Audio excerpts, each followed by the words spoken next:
commencement était la parole, et la parole était avec Dieu, et la parole était Dieu.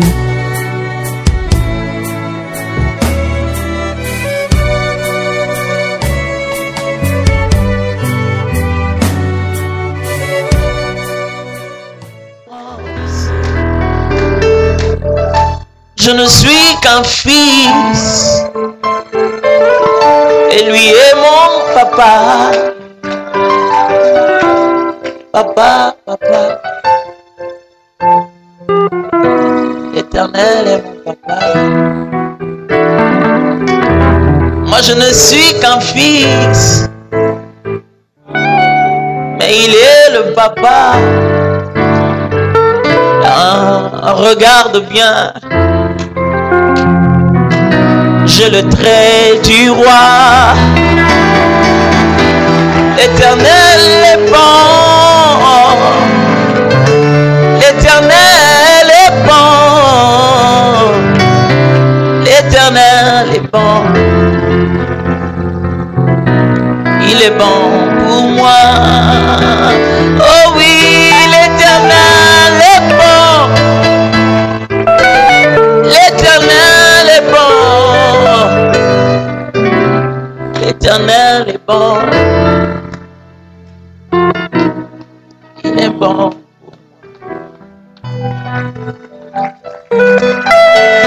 Amen.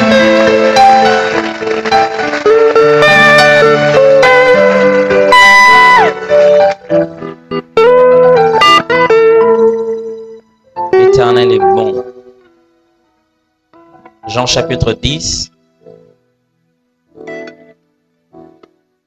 14 à 18.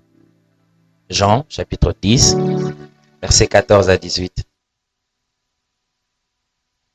Nous lirons aussi 1 Jean, chapitre 3, c'est 13 à 22. Nous lisons d'abord l'évangile de Jean, chapitre 10, versets 14 à 18, et nous lirons l'épître, le premier épître de Jean, la première lettre de Jean, 1 Jean, chapitre 3, versets 13 à 22. Puisque nous sommes en train d'écrire, permettez-moi de vous donner quelques autres passages qui nous serviront durant cette exhortation de quelques minutes. Nous lirons aussi 1 Jean, chapitre 3, verset 8. 3, 8. Encore, nous lirons Marc, chapitre 10, verset 45. Marc 10, 45. Aussi lirons-nous Jean, chapitre 12, verset 24. 12, 24, Jean. Encore, allons-nous lire Jean, chapitre 6, verset 32 à 35. Nous ajouterons Matthieu, chapitre 5, verset 13. Et enfin, nous citerons Luc, chapitre 10, verset 30 à 36. Luc 10, 30 à 36, Matthieu 5, 13, Jean 6, 32 à 35, Jean 12, 24, Marc 10, 45, 1 Jean 3, 8, 1 Jean 3, 13 à 22, Jean 10, 14 à 18. C'est là que nous commençons. J'ai lu au nom du Seigneur. Je connais mes brebis et elles me connaissent. Comme le Père me connaît et comme je connais le Père, et je donne ma vie pour mes brebis. J'ai encore d'autres brebis qui ne sont pas de cette bergerie. C'est là, il faut aussi que je les amène. Elles entendront ma voix et il y aura un seul troupeau, un seul berger. Le Père m'aime parce que je donne ma vie afin de la reprendre. Personne ne me l'ôte, mais je la donne de moi-même. J'ai le pouvoir de la donner et j'ai le pouvoir de la reprendre. Tel est l'ordre que j'ai reçu de mon Père. 1 Jean, chapitre 3, verset 13 à 22, une assez longue lecture. Ne vous étonnez pas, frères, si le monde vous hait. Nous savons que nous sommes passés de la mort à la vie parce que nous aimons les frères. Celui qui n'aime pas demeure dans la mort. Quiconque hait son frère est un meurtrier. Et vous savez qu'aucun meurtrier n'a la vie éternelle demeurant en lui. Nous avons connu l'amour en ce qu'il a donné sa vie pour nous. Nous aussi, nous devons donner notre vie pour les frères. Si quelqu'un possède les biens du monde et que voyons son frère dans le besoin, il lui ferme ses entrailles. Waouh! Comment l'amour de Dieu demeure-t-il en lui? Petits enfants, n'aimons pas en parole et avec la langue, mais en action et avec vérité. Par là, nous connaîtrons que nous sommes de la vérité et nous rassurerons nos cœurs devant lui.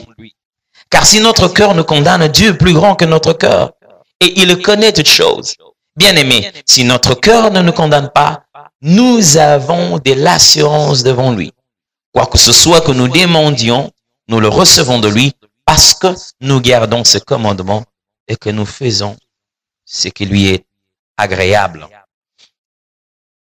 En ce jour particulier où nous pensons à Jésus, à ce qu'il a fait à la croix et à ce qu'il a surtout fait, cette grande surprise inattendue de tous, qu'un mort ressuscite. En ce jour où nous avons cette table devant nous, devons-nous encore parler de toutes les fêtes juives, comment certaines d'entre elles se sont transformées en des fêtes chrétiennes?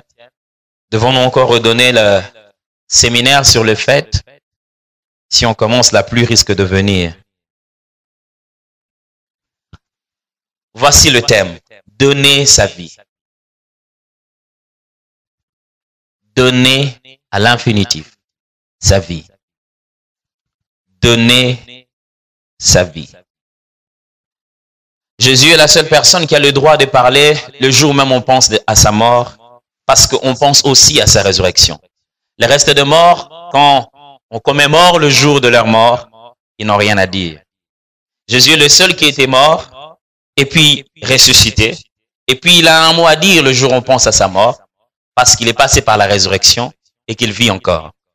Alors, considérez qu'au jour où nous pensons en Jésus-Christ à sa mort, nous essayons pas de faire une sorte d'apologie. Rien que de dire ses bons côtés, parce que lui-même est vivant. Vous savez, l'une des choses qui fait parler des gens est de dire qu'il y a de bons côtés de certaines personnes qui sont mortes. C'est parce qu'elles ne sont pas présentes. C'est-à-dire, je peux dire, qui va vérifier? Il raconte des histoires de gens, ah, quand on était avec lui dans le village, c'était un bon monsieur. C'est lui d'ailleurs qui m'a fait ça, c'est lui d'ailleurs qui m'a fait ça. Qui sait? Qui va vérifier cela? Mais on ne peut pas raconter des choses sur lui. Parce que celui dont on parle est vivant. Il est encore vivant et il vit pour toujours. Et en des occasions comme ceci, bien des questions dans nos cœurs. De quelle manière devons-nous parler de la mort et de la résurrection?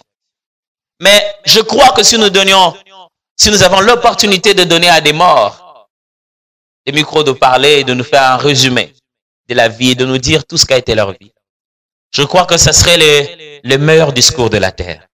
Ces gens nous diraient réellement quelque chose de très intéressant. Parce que l'Ecclésiaste dit ceux qui sont vivants veulent mourir et ceux qui sont morts veulent vivre.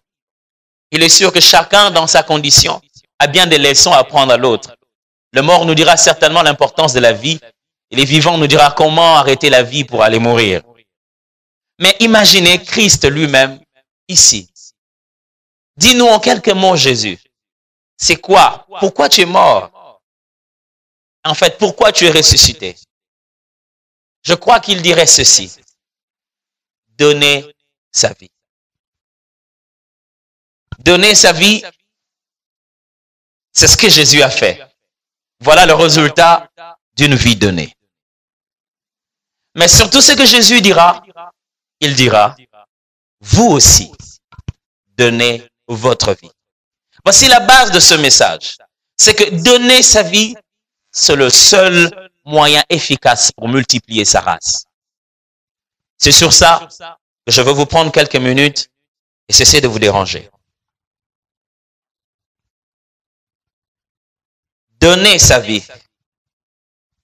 Je vais aborder en 3 points la façon de donner sa vie. Comme Jésus l'a abordé, comme il voudrait que nous puissions l'aborder. Nous avons lu Jean. Jean parle beaucoup de l'amour, il parle beaucoup de Jésus-Christ, il parle beaucoup du Fils de Dieu. Il parle beaucoup de la révélation spirituelle à la personne de Jésus. Nous avons lu quand il parle de l'évangile, nous avons lu quand il parle dans une lettre. Et il dit, frères et sœurs, le monde ne nous aime pas, que ça ne vous étonne pas. Ça m'étonne de voir des gens fournir beaucoup d'efforts pour se faire aimer. Vous croyez que le jour où on a tué Jésus, dans la foule, il n'y avait peut-être pas un petit frère, un cousin éloigné de Bartimée, ou il n'y avait pas peut-être de membres de la famille lointaine de Lazare? N'y aurait-il pas de gens dans cette foule qui criaient, qui d'une manière ou d'une autre, de près ou de loin, ont bénéficié de la main guérisseur de ce Jésus? Vous croyez que dans la foule qui a crié tuez-le, il n'y avait que ceux qui l'haïssaient? Vous croyez que dans la foule de ceux qui criaient tuez-le, il n'y en avait pas de ceux qui ont mangé de son pain et de son poisson? Jean dit, le monde va nous haïr. Nous ne sommes pas du monde. Mais il dit ceci, en ceci nous reconnaissons que nous sommes passés de la mort à la vie. Quand nous faisons quoi? Quand nous aimons nos frères. Il dit, en ceci nous comprenons que Dieu nous a aimés. Parce que Jésus nous a donné sa vie. Il insiste, ça dit, nous aussi. Il n'a pas dit c'est un choix. Frères et sœurs, j'ai toujours l'habitude de dire, la Bible n'est pas un livre de propositions. C'est pas un ensemble de suggestions divines pour te dire tu peux faire ou tu ne peux pas faire. Le Dieu de la Bible ordonne. C'est à toi d'obéir ou non. Alors voici ce que la Bible dit, nous aussi, nous devons donner notre vie.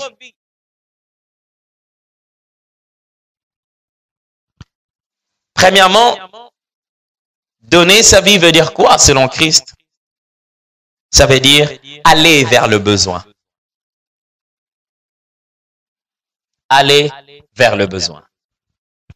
Frères et sœurs, le christianisme, la vie chrétienne, être là où nous sommes aujourd'hui, plaise à Dieu que cette matinée ne soit pas une matinée religieuse.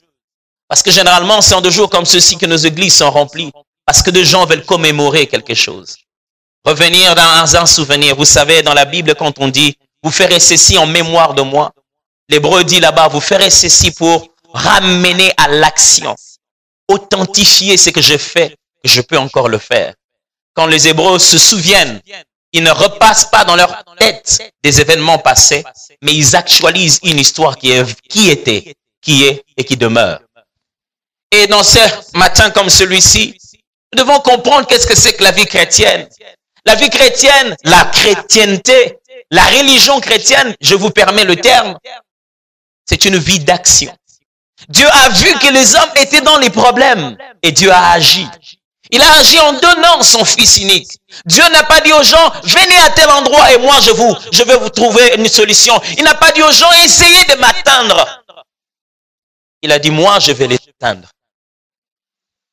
Donner sa vie, ce n'est pas attendre que les besoins viennent. Mais qu'est-ce qu'ils sont devenus? La première fois, on appelle les chrétiens, les frères chrétiens, vous savez, n'est-ce pas? C'est dans l'église d'Antioche. On a vu que ces gens qui n'étaient pas vraiment à Jérusalem, mais qui ont reçu l'évangile, commençaient à vivre une manière de Christ, de Jésus. Et leur vie avait tellement d'impact. On a regardé. Mais si vous savez, permettez-moi de le dire, l'un de moi l'idée de vous empêcher d'utiliser le mot chrétien, je l'utilise tout le temps. Mais littéralement, le mot chrétien est un peu un sens péjoratif. C'est comme une sorte d'insulte. Parce que le mot Christ veut dire oint, donc avec de l'huile. Et le mot chrétien veut dire pommader. C'est-à-dire, non pas, on se disait des oints, alors on les insultait en disant, regarde la classe de ceux qui se sont oints avec la pommade. Ce n'est pas de l'huile, mais c'est concassé. On disait, au lieu de dire les oints, il disait les pommadés. C'est comme ça que ça se disait chrétien. J'ai comme l'impression que même de nos jours, on a de plus en plus de pommadés. Qui, en fait, ça ne coule pas. C'est devenu tellement concassé la vie chrétienne. Jésus-Christ, quand il a donné sa vie, il est allé vers les besoins. Frères et sœurs, quand la Bible parle d'aller vers le besoin, il utilise plusieurs termes, mais permettez-moi de parler de deux. D'un côté, la Bible dit Jésus est venu. La Bible dit le Fils de l'homme est venu, mangeant,